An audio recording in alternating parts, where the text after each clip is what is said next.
We're joined now by Illinois Capitol Bureau Chief Mark Maxwell from Springfield. Mark, there were hints about these specific tax breaks from the governor ahead of the address. Were there any surprises? If so, what were they? There were some surprises, Jim, specifically when you look at how the credit ratings agencies grade Illinois' finances. There's always this big elephant in the room. Can Illinois do anything to solve what they call a structural imbalance? For decades, Illinois has racked up all kinds of debts and used a lot of budget gimmicks to sweep things under the rug. This budget would start to eat away at some of those long-standing structural imbalances, and that's key. For example, not only does this budget proposal pay the full obligation for the pension payment, but it throws another $500 million on top of that.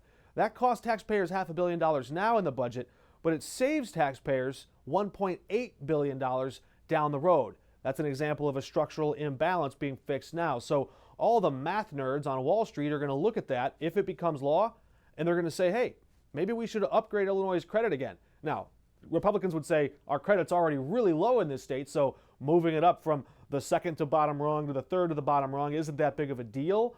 But Comptroller Susana Mendoza pointed to another thing, saying if she can pay down all the inter-fund borrowing and the money they've moved around between state agencies and revenue funds for the last several years, if she can do that by June, she predicted that alone would also trigger another credit upgrade. So those were some things I think stand out in this budget. They didn't get a lot of attention, but they're things to watch for if you're trying to see, is Illinois' fiscal house really moving in the right direction? It's always nice to have fodder for the math nerds. So we know Democrats have the majority and can push this through. Do you have any expectations that Republicans will get behind some of it?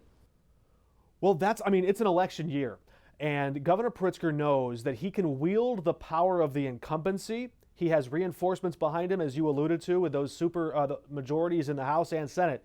So what they're going to do is really box Republicans in here. Republicans' best bet at this point is really to try and find any way they can to drag these ideas in the public opinion. Because Governor Pritzker is going to take his budget and say, we're going to hire 300 new Illinois State Police cadets. We're going to take this budget and spend $20 million to make sure that witnesses who come forward to testify against violent gang criminals will be protected if they become a witness. They're going to do all kinds of things with the budget to try to reduce crime, reduce the cost of living, reduce COVID itself, and they're going to dare Republicans to vote against it. How does a Republican justify voting against freezing property tax or freezing gas or grocery taxes or offering a rebate on property taxes? We're seeing the early signs of that now. Republicans are saying that's just short term. It's pennies. I think one even said it was a slap in the face. It doesn't go far enough. Well, it's a little something when Illinois consumers and shoppers are feeling that pain at the pump and at the checkout lane. How quickly can Democrats make these tax changes and have them take effect? The property tax rebate, the gas tax freeze would start July 1st if this budget is enacted. So would the gas. When you go to buy groceries in Illinois, you pay 1 cent tax on every dollar you spend. Most states don't even have that. Starting July 1st, if this budget is in place, you wouldn't pay that. You'd start pocketing that money. There's other things as well in here that start paying down some long-term deficit, that increase education funding, for example, that do those things that we've come to rely on. Republicans will also say this, and this will help viewers at home to fact-check claims for yourself. Okay, if you hear all this political debate and this spin, you say, well, this budget spends $2.5 billion more. We're hearing some Republicans say that. That's true. But the reason is because the economy is growing. That was the old Reagan line back in the 80s. You've got to grow the pie. Well, gross domestic product, both U.S. and here in Illinois, and corporate profits are growing at record rates. The stock markets are hitting highs. So what does that mean? Those corporations also pay taxes. And what did Governor Pritzker's budget last year do? Phased out about $900 million in corporate loopholes, which means those corporations are paying the taxes they used to pay, plus that new amount. All that's coming into the state coffers, and it all adds up to Illinois having a better, more balanced budget with a $1.7 billion surplus. You mentioned fact-checking a moment ago. One big thing the governor touts is that the state is on track for more than $1.5 billion surplus. Republicans disagree with his math on how that happens. They say it's only because of the federal pandemic relief money. The governor says the surplus is independent of that. Have fact-checkers had any time to analyze those claims? Well, look, a budget, let's set some expectations here. First of all, a budget proposal is sort of saying, this is what I want to happen. It hasn't happened yet. But there's a few ways to answer this. One, the economy grew, which gave the state a lot more money to work with. The Pritzker people draw a red line, and they say, no, we're not using any of that federal money to balance our budget.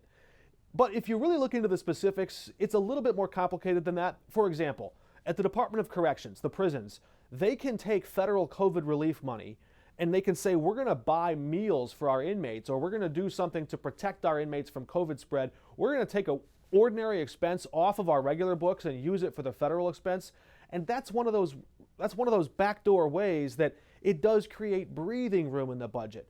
The Pritzker people are saying we're not intentionally using any of that money to spend to solve our budget problems, but you can't deny that the arrival of that American Rescue Plan, which by the way hinged on the election in Georgia, that Senate race that both Democrats won, when that happened, that was the linchpin that delivered the American Rescue Plan and brought all that government relief to local school districts and city governments across Illinois, and yes, to state government. It added some breathing room, but the Pritzker people say that's not why this budget is balanced. The economic growth alone, they say, would have been enough to still deliver a balanced budget. Pensions, we know, have been a thorn in the side of Illinois for years. How much closer does the governor's plan get pensions to being solvent with all that money he's adding? Well, solvent is always this far off in the future question, right? The big benefit, the big good news here is that every state employee in Illinois isn't going to retire tomorrow, right? So when you hear that big unfunded liability number, that's what happens if everybody retires tomorrow. And of course, we couldn't pay that debt now. So this is always a long-term future problem. This budget would add an extra $500 million on top of the roughly $9 billion in pension payment we have to pay, which is huge. I mean, that's 20% of the whole state budget when you look at it. But Illinois is paying that amount and paying down on our credit card, basically. If you think about it like a mortgage or a long-term loan, we're paying above the minimum payment, which means that's good for the long-term fiscal health if the House and Senate agree to Governor Pritzker's idea. Mark Maxwell from Springfield. Great perspective tonight, Mark. Thank you. Jim, thanks.